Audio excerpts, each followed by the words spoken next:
भंडारा चालक पोलीस भरती 2019 मध्ये विचारलेला प्रश्न. एका शाळेत 33 मुलांच्या रांगेत वरद मध्यभागी उभा आहे. त्याचा मित्र शाश्वत हा शेवटून 4थ्या क्रमांकावर उभा आहे. तर वरद व शाश्वत यांच्यामध्ये किती मुले आहेत? तर अशा टाईपचं गणित जेव्हा तुमच्यासमोर येईल त्यावेळेस काय करायचं आहे की किती मुलं आहेत? 33 मुलं आहेत. आणि शरद कुठे आहे? बरोबर मध्यभागी आहे. म्हणजे जर मी म्हटलं की टोटल 33 मुलं आहेत, हे जर 33 मुलं असतील तर ह्याच्यामध्ये शरद कुठेतरी बरोबर मधोमध असतील.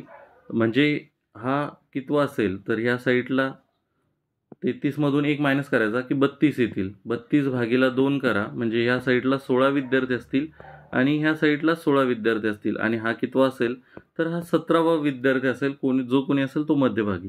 ठीक आहे. तर हा झाला शरद वरद 17व्या नंबरला.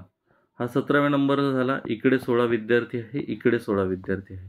त्यानंतर काय म्हणतो तर त्याचा मित्र आहे शाश्वत. तो काय आहे? शेवटून 4थ्या क्रमांकाला. समजा शेवटची साईड ही आहे असं समजूया. आणि तो इथे कुठेतरी आहे 4थ्या नंबरला. 4थ्या नंबरला. त्यानंतर त्यांच्यामध्ये किती मुले आहेत? त्यांच्यामध्ये किती मुले आहेत असा प्रश्न विचारलेला आहे. तर ह्याच्यामधून 17मधून 4 मायनस करायचे आहे. 17मधून 4 मायनस केले तर किती येतात? 13 येतात. आता हे जे 13 आलेले आहेत तर हे काय आहेत?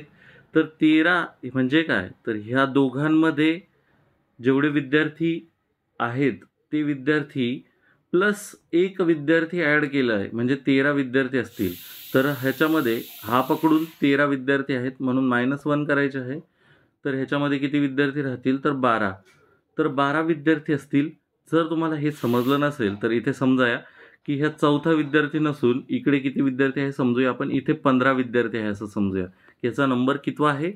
15वा नंबर आहे. तर ह्याच्यामधून हा मायनस केला तर किती विद्यार्थी येतात?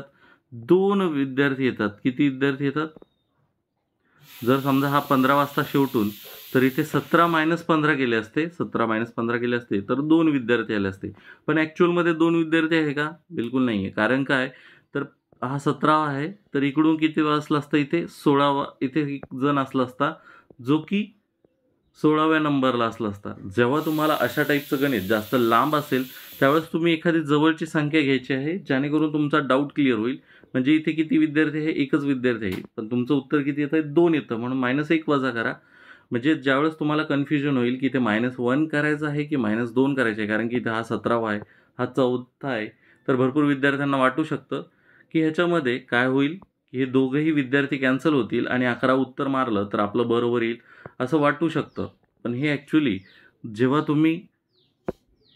जेव्हा तुम्ही अशा प्रकारे गणित सॉल्व्ह करता की या साईडला 15 समजा घेतला असता तर इथे एकच विद्यार्थी येतोय. किंवा तुम्ही जर इथे 14वा विद्यार्थी घेतला असता की हा एखादा कोणीतरी आहे XYZ किंवा शाश्वत हा 14वा आहे. तर आता 14वा आहे ह्याच्यामधून 17मधून 14 मायनस केले तर इथे 3 येतात. पण जर इकडे जर काढलं मी म्हटलं हा 14वा आहे तर इथे किती असेल? एक 15वा असेल, इथे 16वा असेल, हा 17वा आहे. म्हणजे याच्यामध्ये ॲक्च्युअलमध्ये 2च जण आहे. म्हणजे ह्याच्यामधून काय करायचं होतं आपल्याला? फक्त -1 करायचं आहे.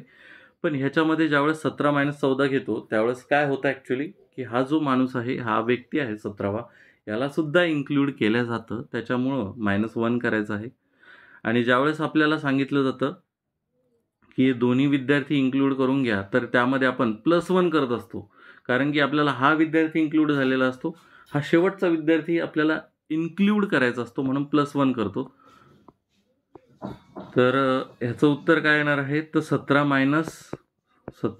- 4 किती आले? 13. 13तून 1 वजा केला तर उत्तर आलं 12. ऑप्शन क्रमांक 1 हे तुमचं उत्तर असेल. आशा करतो की तुम्हाला हे व्यवस्थितप्रमाणे समजलं असेल. अशाच प्रकारचे गणितासहित आपण व्यवस्थित गणितं इथे घेत राहणार आहोत. आत्तापुरते एवढंच. परत भेटूया नवीन व्हिडिओमध्ये. धन्यवाद.